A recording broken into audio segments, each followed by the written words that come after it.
Joins us right now, head coach at Ole Miss on the Farm Bureau guest line. Check out favorites.com and go with the home team, Mississippi Farm Bureau. Ole Miss drops 2 of 3 on the weekend at Missouri. In some ways, kind of a weird weekend.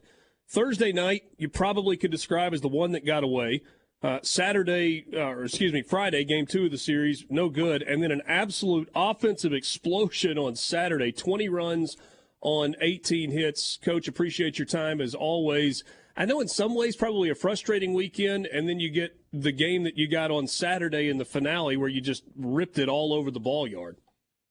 No, I think you're right. And, especially to start off the weekend like we did. We had a 9-2 lead, I want to say, going into the bottom of the sixth with Rivas still on the mound. And, was hopeful that he could, get through that middle lineup that's pretty dangerous for Missouri, especially on the last weekend with the wind just, gushing out and made the park play really small. But he gives up a leadoff homer and a walk, and then we go with Riley Maddox that obviously hasn't pitched, a lot and coming off injury and not his normal stuff, and ends up having a tough day of it. And next thing you know, you had a 9-2 lead. You're feeling pretty good, and we end up losing. I think it ended up 11-9. So just a tough way to start the weekend. We don't play well the next day, but proud of the way we bounced back, obviously, on Saturday. Calvin Harris, 4 home runs. He did something that has never been done in an SEC game before. We've seen a lot of SEC baseball through the years, and nobody's ever hit 4 home runs in a conference game before. It was an Ole Miss record, 10 runs batted in, 16 total bases. How does a guy do that in a single game? Well, I wish I had the answer because we do that more often. We'd be coaching a lot more that way. It's just one of those great days. Certainly, it was a day conducive to hitting home runs, but. When you talk about SEC baseball and the first time that anybody's ever done it in conference play, there's been a lot of good days to hit, right? A lot of days where the wind was blowing out, and it's never happened before. So, just a remarkable day. I know a day that Calvin will always remember, and I think all of us that were there to see it, we'll remember it. I've been around the game for a long time. I've coached it for a long time. I've played it. I don't remember ever, a player hitting 4 home runs in one game, on either side. So just a remarkable feat. And, at the end of the day, we needed just about every one of them, to get through that day on Saturday. And I'm not sure that if you were just picking guys, Calvin Harris would be the guy that you would guess would hit 4 in a game. I mean, if you told me Kemp Alderman was going to do that, I'd be like, oh, okay. Well, they kept pitching to him. I just can't imagine what that's like. If you hear that cliche where somebody says it looks like a basketball coming in, but it had to be something like that for him. Yeah, and probably even more so. You're exactly right. I mean, if you're going to pick, hey, which guy's going to hit the 4? But remember, we hit 6, right? And they hit 6. But Calvin hit 4, and Chatinier wouldn't be the other guy that you'd pick that hit 2, right? Right. I mean, so, but probably more likely in a sense, I think, on that day where the wind was blowing out to left.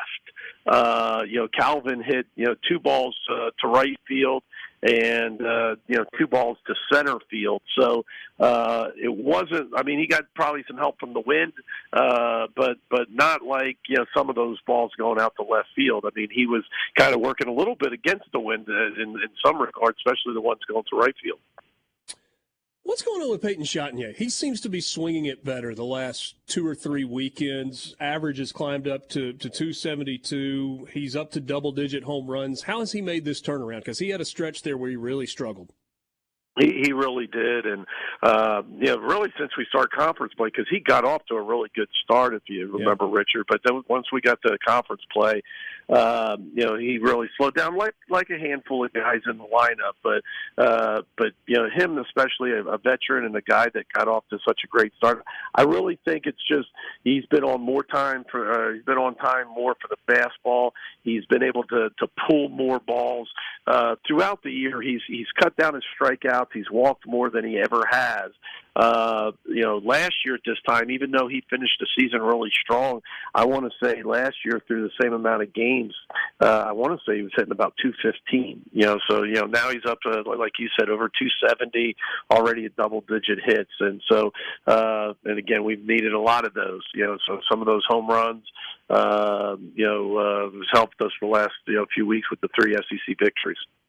Mike, what can you tell us about health? I was listening to the radio broadcast on, I guess it was Thursday night, when David and Brad Henderson were kind of going through the guys that weren't available, and Calarco was out this weekend, and obviously Mitch Morrell was out this weekend, which turned out to be a huge piece in that game on Thursday, because that's kind of where we've seen him as that first guy out of the pen. Have you got guys that are getting healthier, or are you worried about losing those guys for the rest of the year? Where are you? All right, well, surely you've mentioned on your show, I would imagine that, Hunter, had surgery last week, so, he's done. Judd, Utermark, he's likely to need surgery. We don't know what his, what it'll look like for him the rest of the year. And that's just being honest. I mean, one has to do with the rehab.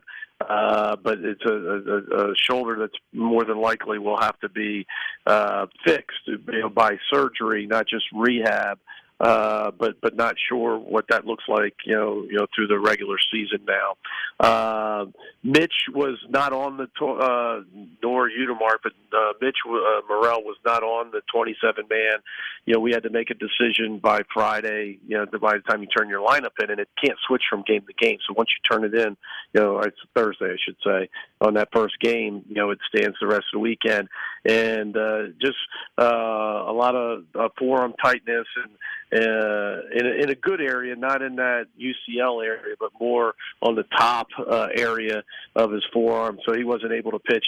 Braden Jones was another one that's, had a little soreness in his arm, and, we had to make a decision, and we ended up we thought Jones might have the better shot, but he couldn't throw either. He was on the 27-man, but every day when he tested it, he wasn't able to throw either. So we were without those two guys, obviously Utermark. And so losing Utermark, got Bo Gatlin a start, on Saturday, who, really responded, and proud for him. Yeah, certainly played well. I guess maybe it's kind of a follow-up to that. When you think about summer ball and your guys playing, obviously there's a huge value in getting at-bats and getting experience. What's the balance between guys resting and staying healthy and taking a little bit of a physical break in the summer versus we need them to go play, we need them to go pitch, we need them to get at-bats?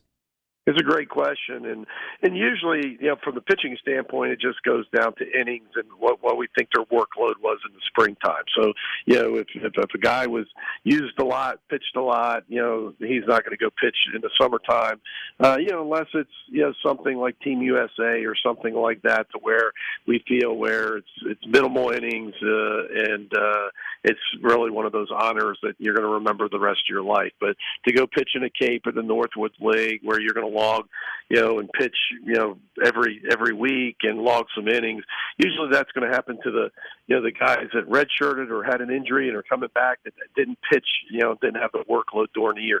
Position player, it really just depends on how they feel, physically. A lot has to do with, we think, Tim Elko became the player that he became because of summer baseball and because of the Northwoods League and how long that league is and how many at-bats, that you can get in that league. So, sometimes, that they need those at-bats to be able to be prepare to be ready, for SEC play the next year.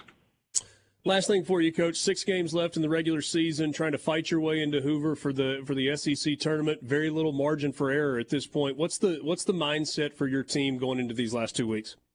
Well, I think everybody knows that you got to win. Every game is paramount, and nobody knows the math because you don't know, what the other teams are going to do. But you can only control what you can control. So you got to win as many games as you can. And we were not as bad a situation, but a similar situation where last year, where you just got to put the blinders on. Don't look at the scoreboard. Just try to take care of your business the best you can.